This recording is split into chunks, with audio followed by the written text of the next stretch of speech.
আমি হাফিজুর রহমান কেন এই এলাকার বড় হুজুরেরা যদি বেশ্যাখানায় যায়,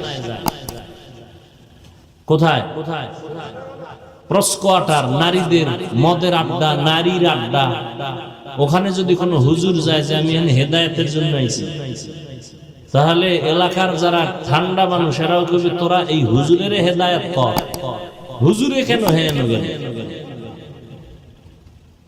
অথচ পৃথিবীর নিকৃষ্ট খারাপ মানুষ মক্কার মানুষ, সেখানে আমার সৃষ্টির শ্রেষ্ঠ রাসূলকে আল্লাহ পাঠাইলেন কেন? কঠিন কথা, সীমায় চিন্তার বাইরের কথা, একটা কঠিন। আমার নবী তো এমন নবী যার কোনো তুলনা নেই, যার চেহারার মধ্যে আলো, যার কদমটা দিলে ওখান থেকে একদিন আর 1 ঘন্টা না, দীর্ঘ বছর রাসূল যেখানে পাও রাখছেন ওখান থেকে, নবী নাই কিন্তু পাও রাখছেন যে জায়গায়, ওখান থেকে দীর্ঘ বছর শুধু মিশকের ঘ্রাণ।